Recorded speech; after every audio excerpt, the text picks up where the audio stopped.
All right, here we are at the last chapter of Charlotte's Web called A Warm Wind, chapter 22. We found out in chapter 21 called Last Day. It was the last day of the fair, but it was also the last day of Charlotte's life.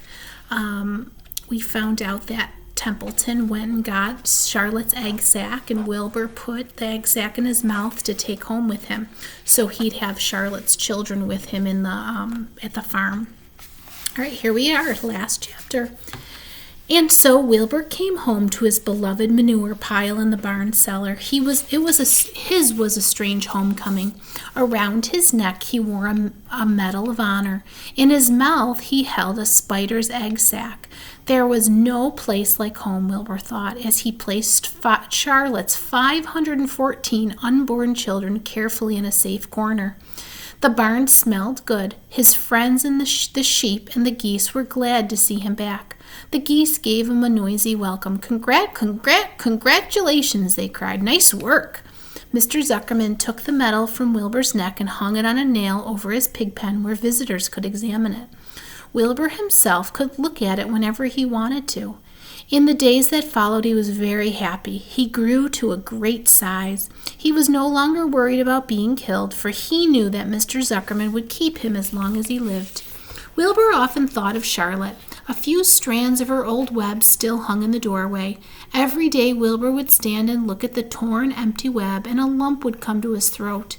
No one had ever had such a friend, so affectionate, so loyal, and so skillful.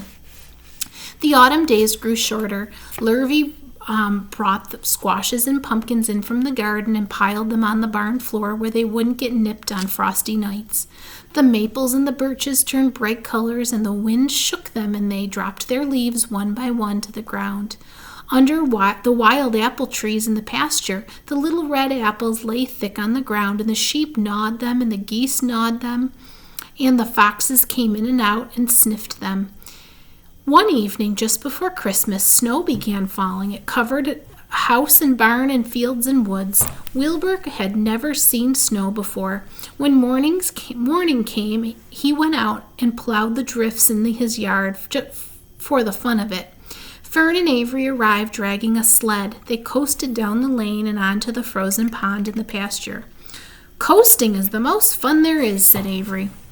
"The most fun there is," retorted Fern, "is when the Ferris wheel stops and Henry and I are in the top car and Henry makes the car swing and we can see everything for miles and miles and miles."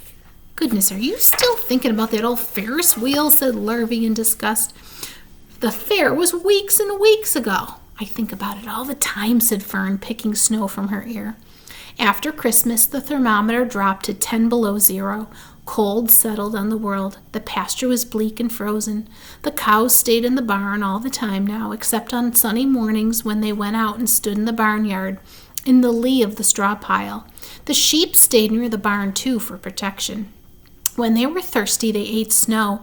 The geese hung around the barnyard the way boys hang around the drugstore, and Mr. Zuckerman fed them corn and turnips to keep them cheerful. "Many, many, many thanks," they always said when they saw the food coming. Templeton moved indoors when winter came. His ratty home under the pig trough was too chilly, so he fixed himself a cozy nest in the barn behind the grain bins. He lined it with bits of dirty newspapers and rags, and whenever he found a trinket or a keepsake, he kept it home and stored it there, or carried it home and stored it there. He continued to visit Wilbur 3 times a day, exactly at mealtime, and Wilbur kept his promise. Wilbur let the rat eat first. Then, when Templeton couldn't hold another mouthful, Wilbur would eat. As a result of overeating, Templeton grew bigger and fatter than any rat you ever saw. He was gigantic. He was as big as a woodchuck. The old sheep spoke to him about his size one day. "You would live longer," said the old sheep, "if you ate less." "Who wants to live forever?" sneered the rat. "I'm naturally a heavy eater, and I get untold satisfaction from the pleasures of the feast." He patted his stomach, grinned at the sheep, and crept down upstairs to lie down. There he is, big fat Templeton. All winter, Wilbur watched over Charlotte's egg sack as though he were guarding his own children. He had scooped out a special place in the manure pile for the sack next to the broad fence. On very cold nights, he lay so that his breath would warm it. For Wilbur, nothing in life was so important than this small round object. Nothing else mattered. Patiently he awaited the end of winter and the coming of the little spiders. Life is always a rich and steady time when you are waiting for something to happen or to hatch. The winter ended at last. "I heard the frogs today," said the old sheep one evening. "Listen, you can hear them now." Wilbur stood still and cocked his ears. From the pond, in shrill chorus, came the voices of hundreds of little frogs. "Springtime," said the old sheep thoughtfully. "Another spring." As she walked away, Wilbur saw a new lamb following her. It was only a few hours old. The snows melted and ran away. The streams and ditches bubbled and chattered in rushing water. A sparrow with a streaky breast arrived and sang. The night strengthened, the mornings came sooner. Almost every morning there was another new lamb in the sheepfold. This goose was sitting on 9 eggs. The sky seemed wider and a warm wind blew. The last remaining strands of Charlotte's old web floated away and vanished. One fine sunny morning after breakfast, Wilbur stood watching his precious sack. He wasn't thinking of anything much. As he stood there, he noticed something move. He stepped closer and stared. A tiny spider crawled from the sack. It was no bigger than a grain of sand, no bigger than the head of a pin. Its body was gray and with a black stripe underneath. Its legs were gray and tan. It looked just like Charlotte. Wilbur trembled all over when he saw it. The little spider waved at him. Then Wilbur looked more closely. 2 more little spiders crawled out and waved. They climbed around and round on the sack, exploring their new world. Then 3 more little spiders, then 8, then 10. Charlotte's children were here at last. Wilbur's heart pounded. He began to squeal. Then he raced in circles, kicking manure into the air. Then he turned a back flip. Then he planted his front feet and came to a stop in front of Charlotte's children. "Hello there," he said. The first spider said hello, but its voice was so small Wilbur couldn't hear it. "I am an old friend of your mother's," said Wilbur. "I'm glad to see you. Are you all right? Is everything all right?" The little spiders waved their 4 legs at him. Wilbur could see by the way they acted they were glad to see him. "Is there anything I can get you? Is there anything you need?" The young spiders just waved.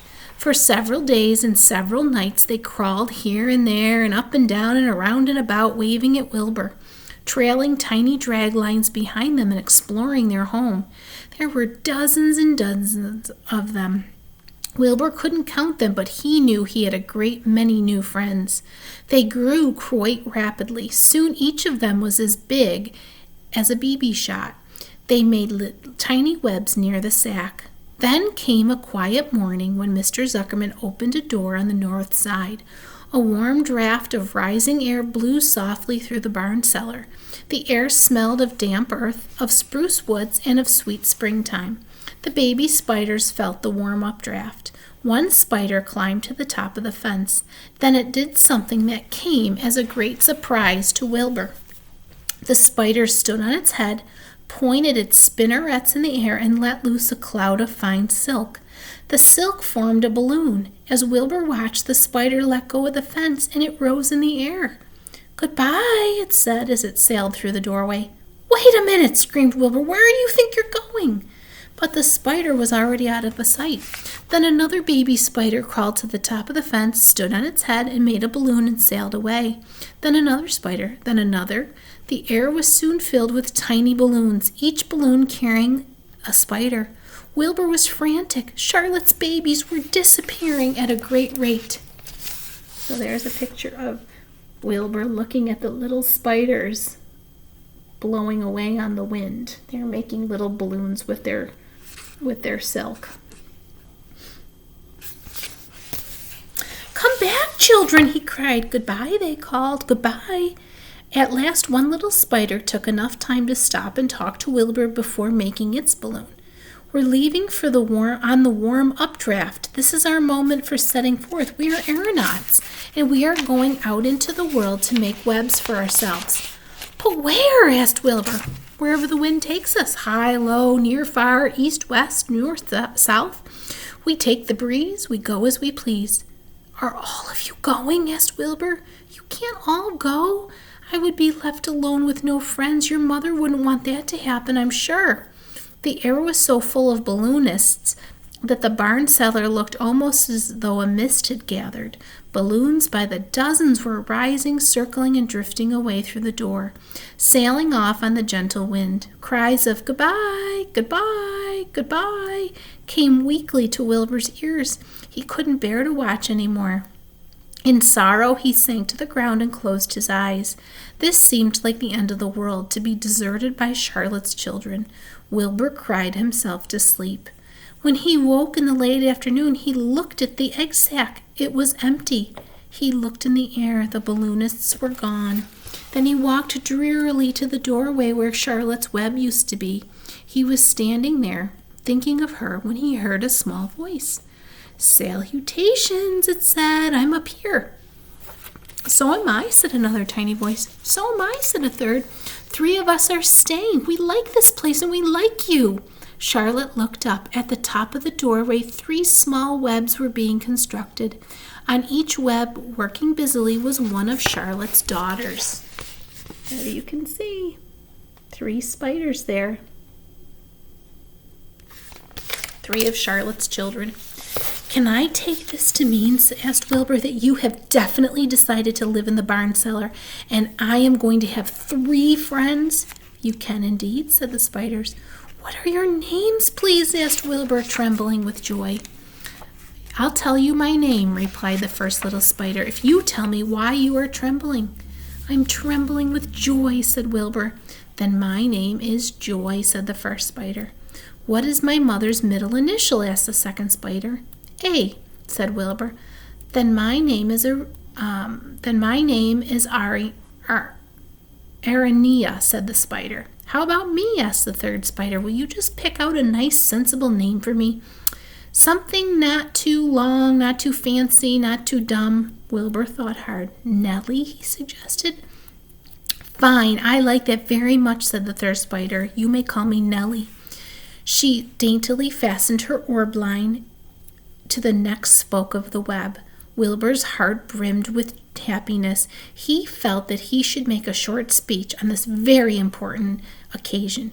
"Joy, Aranea, Nellie," he began, "welcome to the barn cellar. You have chosen a hollow doorway from which to string your webs. I think it is only fair to tell you that I was devoted to your mother. I owe my very life to her. She was brilliant, beautiful, and loyal to the end. I shall always treasure her memory. To you, her daughters, I pledge my friendship forever and ever." "I pledge mine," said Joy. "I do too," said Aranea. "I do too, and so do I," said Nellie, who had managed to catch a small gnat. It was a happy day for Wilbur, and many more happy, tranquil days followed. As time went on and the months and the years came and went, he was never without friends. Fern did not come regularly to the barn anymore. She was growing up and was careful to avoid childish things, like sitting on a milk stool near a pig pen. But Charlotte's children and grandchildren and great-grandchildren year after year lived in the doorway. Each spring there were new little spiders hatching out to take the place of the old. Most of them sailed away on their balloons, but always 2 or 3 stayed to set up housekeeping in the doorway. Mr. Zuckerman took fine care of Wilbur all the rest of his days, and the pig was often visited by friends and admirers, for nobody ever forgot the year of his triumph in the miracle of the web.